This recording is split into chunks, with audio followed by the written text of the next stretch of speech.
भारतीय सैन्यानं ऑपरेशन सिंदूर यशस्वी केलं। भारतानं याचे पुरावे सुद्धा दिले आणि इतकंच काय तर आंतरराष्ट्रीय पातळीवर सुद्धा याची दखल घेतली गेली। आता पाकिस्तानचे पंतप्रधान शहबाज शरीफ यांनी स्वतःच्या जनरलचा खोटारडेपणा उघड केलाय। पाकिस्तानचा प्रत्येक हल्ला परतवून लावणारं भारताचं ते अस्त्र कोणतं, त्याला सुदर्शन चक्र असं नाव का दिलं गेलं, पाहूया याबाबतचा हा वृत्तांत।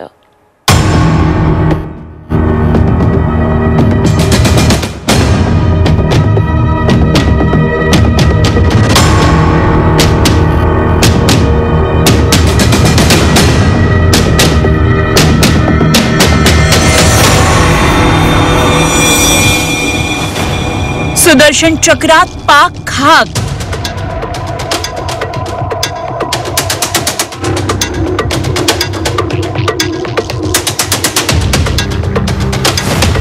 भारताच्या सुदर्शन चक्रानं पाकचा धुवा।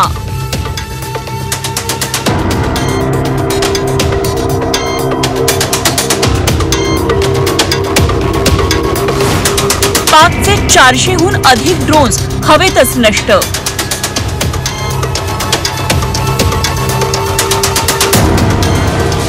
भारताची संरक्षण सिद्धता सगळ्यांना ज्ञात होतीच, पण आता ती पुन्हा एकदा सर्वांसमोर आली आहे आणि त्याला कारणीभूत ठरलाय पाकिस्तान। पहलगाममध्ये पर्यटकांवर झालेल्या दहशतवादी हल्ल्याचा भारतानं पाकिस्तानवर सूड उगवला, तिथले दहशतवादी अड्डे उद्ध्वस्त केले। पण यामुळे पिसाळलेल्या पाकनं भारतावर गोळीबार आणि हल्ले सुरूच ठेवले। भारताच्या नागरी वस्त्यांवर हल्ल्याचा पाकचा नापाक डाव आपल्या सैन्यानं लीलया परतवला। यात मोलाची कामगिरी बजावली ती सुदर्शन चक्रानं। होय, बरोबर ऐकलं, सुदर्शन चक्र। याच्या एकाच हल्ल्यात संपूर्ण पाकिस्तानची संरक्षण प्रणाली बेचिराग झाली। पाकनं 36 जागांवर हल्ल्याचा प्रयत्न केला, 400हून अधिक ड्रोन्स डागले, पण आपल्या सुदर्शन चक्रानं हवेतच ते नष्ट केले। आणि हे सुदर्शन चक्र म्हणजे भारताची air defence system. Punjab sector में हाई एयर डिफेंस अलर्ट स्थिति के दौरान एप्लीकेशन फ्लाइट रडार 24 का डेटा दिखाया गया है। जैसा कि आप देख रहे हैं यहाँ पर भारतीय पक्ष का हवाई क्षेत्र घोषित बंद के कारण नागरिक हवाई यातायात से पूरी तरह से रहित है। कराची और लाहौर के बीच के हवाई अड्डे मार्ग पर नागरिक एयरलाइंस उड़ान भर रही है। हाई अलर्ट किया गया है विमान फ्लाइनेस एविएशन का एयरबस C-20, जैसा कि आप यहाँ देख रहे हैं, जो कि शाम को 5:50 दमम से शुरू हुआ और रात को 9:10 लाहौर में उतरा। ये सारा डिटेल्स आप यहाँ देख रहे हैं, ये डिटेल्स यहाँ लिखा हुआ है। कर्नल सोफिया यांनी पाकिस्तानच्या खोट्या दाव्याचा पर्दाफाश केला। पाकिस्तान केवळ दहशतवाद्यांच्या सुरक्षेसाठी हवाई क्षेत्राचं उल्लंघन करत नाही, तर सामान्य नागरिक आणि प्रवाशांच्या विमानाचाही युद्धात ढाल म्हणून वापर करतोय, असं त्या म्हणाल्या। पण भारताच्या सुदर्शन चक्रानं पाकिस्तानला नामोहरम केलं। पाकचा प्रत्येक ड्रोन, प्रत्येक क्षेपणास्त्र आणि F-16 सारख्या हेलिकॉप्टर्सचा भारतानं हवेतच चुराडा केला।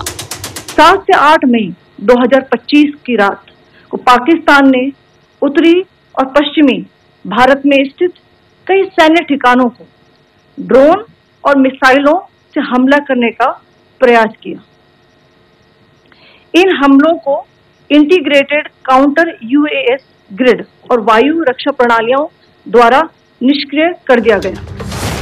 S-400 ही भारताची एअर डिफेन्स सिस्टम, हेच भारतीय सुदर्शन चक्र। 600 किलोमीटरचं क्षेत्र व्याप्त आणि शत्रूचा वेध घेते। S-400 जिथे असेल तिथल्या 400 किलोमीटरची सर्वत्र सुरक्षा ठेवते। शत्रूचं कोणतंही ड्रोन, क्षेपणास्त्र, विमान हवेतच नष्ट करते। ही सिस्टीम चालत्या वाहनावर तैनात असते। एकाच वेळी 80 लढाऊ विमानं आणि ड्रोन्स किंवा क्षेपणास्त्रावर हल्ला केला जाऊ शकतो। सिस्टम भारतानं 2018 मध्ये रशियाकडून खरेदी केली। पाकिस्तानचा प्रत्येक डाव आपल्या एअर डिफेन्स सिस्टमनं उधळून लावला, त्यामुळे शत्रूसाठी कर्दनकाळ ठरलेलं हे सुदर्शन चक्र आपल्यासाठी सुरक्षा कवच ठरलंय। या एअर डिफेन्स सिस्टमची अचूकता शत्रूला धडकी भरवणारी आहे, कारण पाकिस्ताननं पूर्ण हवाई हल्ले सुरू केले तरी राजस्थानपासून पंजाब आणि काश्मीर पर्यंतच्या क्षेत्रात कुठलंही क्षेपणास्त्र किंवा लढाऊ विमान येऊ ते उद्ध्वस्त करणं आपल्याला सहज शक्य आहे. पाकची लाहोरमधली एअर डिफेन्स सिस्टीम भारतानं शेकडो किलोमीटरवरूनच नष्ट केली. यातच या सुदर्शन चक्राच्या यशाचं गमक आहे. ब्युरो रिपोर्ट, झी 24 तास.